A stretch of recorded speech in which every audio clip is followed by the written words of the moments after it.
Welcome to the Daily Horror Habit Podcast. I'm your host, Jay Krieger, bringing you daily reviews of currently streaming horror movies for your twisted pleasure. Be aware that these reviews may include mild spoilers.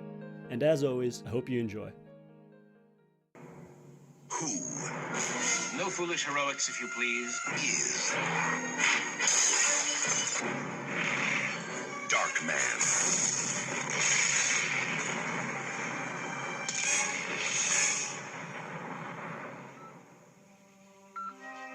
They destroyed everything he had, all that he loved,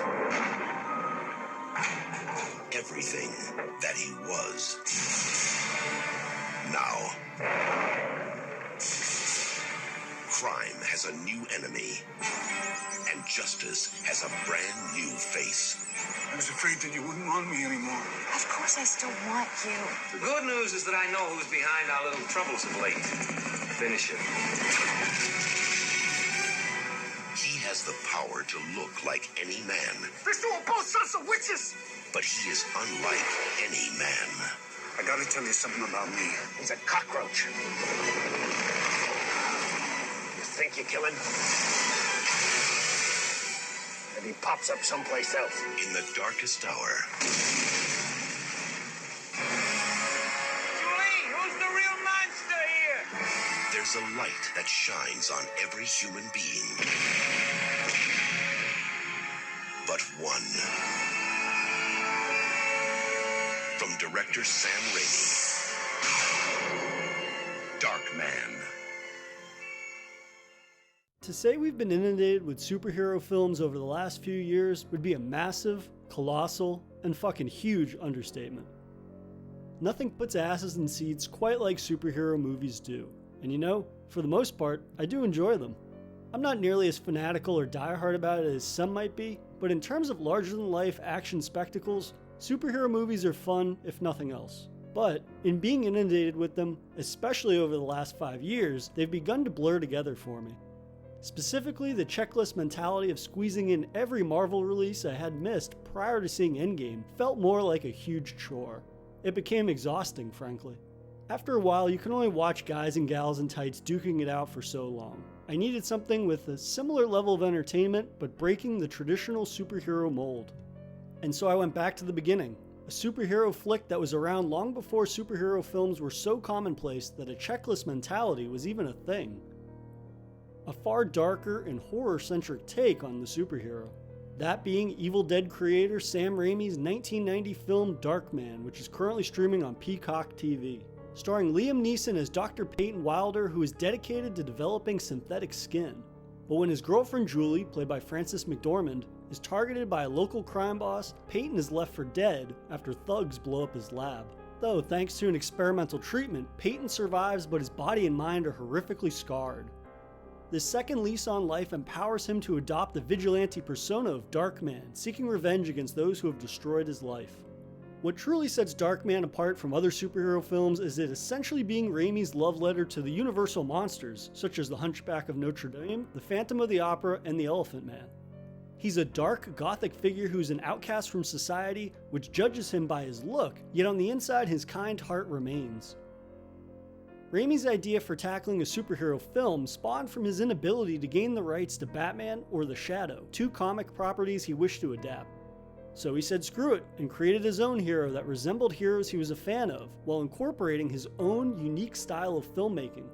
This resulted in a film that is wonderfully weird, but more than competent in blending of the numerous genres it has. It's part action, part comedy, part gothic horror, part pulp vigilantism, and all Darkman. I didn't really know what to expect from Darkman, and what I got was far more than I could have expected. I wrongly assumed it would be a schlocky superhero movie that earned its relatively unsung status among Raimi's other, more prominent films. What is held up exceedingly well is the tragic turmoil of our deformed protagonist. Despite Darkman's perceived monstrous exterior, the motivations, drive, and soul of a man remains. The Phantom of the Opera comparison is more than apt, as Darkman hides and observes from the shadows, only striking at the most opportunistic of moments. And if Darkman the film is underrated, that goes double for Liam Neeson's performance. This was Neeson's first action movie type role, beating out the late and great Bill Paxton, while Gary Oldman even was apparently considered for the lead. Raimi originally wanted longtime collaborator Bruce Campbell for the lead, but studio execs didn't think he could pull it off. What Neeson does so well is taking the physicality of the character in a way that isn't overstated, but direct in the emotions he's conveying. I mean, the guy's wearing 10-piece makeup, mask, and prosthetics to show his disfiguration, and yet he's able to convey Darkman's ever-evolving mental state and inner turmoil at his current predicament. It's truly a remarkable bit of acting from a green-behind-the-ears Neeson that doesn't get enough love, much like the film itself. But what I love most about Darkman's character isn't his super strength or lack of pain receptors, but his intellect.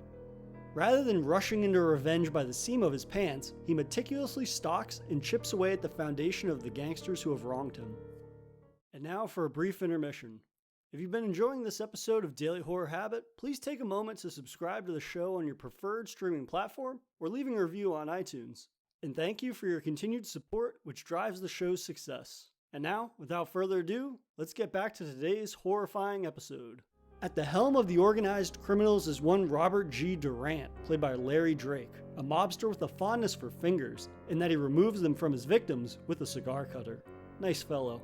Instead of gunning for Durant from the start, Darkman stalks Durant's cronies, memorizing their schedules and activities, the most memorable instance of this being his impersonating Paulie, played by Nicholas Worth. After carefully observing his movements, Darkman runs a picture he took of Paulie through a program to print a synthetic replica of the thug's face. Then, Darkman infiltrates a money pickup that Paulie is supposed to attend and sets him up to look like he's running off with the money. Something that Durant falls for, which causes Paulie to take a rather high fall from a 20-story apartment building. This is far more memorable than Darkman beating or torturing another criminal to death for information, given him using his intellect to get criminals to kill one another. In another scene, Darkman once again disguises himself as a criminal and holds up a convenience store to ensure the cops arrest the person he's impersonating, while Darkman enacts the next stage of his plan for vengeance. Really creative stuff that makes Darkman a far more complex character than just a burned guy covered in bandages doing his best mummy impersonation. And then, when Darkman finds himself in a situation where even his superior intellect can't help him, Raimi steps in and directs some of the most fun and zany action sequences possibly of his career. The film opens with a fairly typical opposing gangs meeting on sketchy docks. A beef over turf, the likes of which you've seen countless times over and over. Durant and his goons are supposed to be unharmed, yet one of the thugs has a submachine gun hidden in his wooden leg, and he unleashes fire and fury against the other gangsters. This scene explodes into gunfire and numerous vehicles smashing through shipping containers they were hiding in, resulting in an adrenaline-pumping shootout. And then, once the shooting stops and Durant and his men are victorious, the thug missing a leg hops over and stabilizes himself on the outstretched arm of the thug who removed his gun leg. And just like that, after a well-choreographed shootout, Raimi ends with a bit of humor. Raimi does this balancing act of odd humor with high-impact violence effortlessly, never allowing it to hamper or interfere with scenes. Rather, the laughs always complement the scene. Whether it be physical humor or Durant nonchalantly commending one of his thugs, saying, "Rick, I'm proud of you. Clean through the brain, that's how I like it," after Rick shoots an innocent unarmed man. Raimi's ability to make the most various genres he's incorporating into Darkman all work in constant tandem with one another. This penchant for action and humor extended the film's epic helicopter chase sequence in which a helicopter riding and grenade launcher wielding Durant pursues the fleeing Darkman. Naturally, Darkman ends up hanging from a wire attached to the helicopter, and Durant takes him for an aerial ride of the city. Seeing Darkman not only crash into buildings but avoid oncoming cars and the like is as hilarious as it is intense. This is all scored by the legendary Danny Elfman, who helps to facilitate the film's tone to make whichever genre influence Raimi is focusing on in a given scene work. And I also need to give a shout out to Darkman's cinematographer, Bill Pope. Pope would go on to be Raimi's DP on Army of Darkness and Spider-Man 2, as well as serving as DP on the Matrix trilogy. Pope really does a fantastic job of capturing the melancholic gothic atmosphere of Darkman, emoting the tragic nature of the character through locales and portrayals of the city Darkman calls home.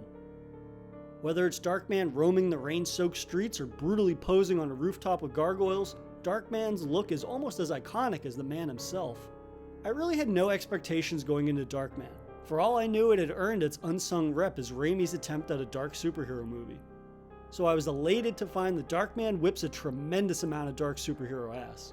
Raimi's ability to interweave numerous genres to form this stellar vigilante-led tragedy is a feat to behold. His heart, humor, and sensibilities drip off of every frame with great action to boot. So, I highly recommend this to both fans of superhero movies, horror fans, but more importantly, those who need to remember that superhero movies are capable of more than the usual mold we're used to. So be sure to check out Darkman while it's streaming on Peacock TV. And that'll do it for another episode of Daily Horror Habit. I'll see you guys next week for another week's worth of daily horror movie reviews. If you enjoyed this episode, please subscribe to Daily Horror Habit on your preferred streaming service and follow @Daily Horror Habit on Instagram and @Daily Horror Pod on Twitter.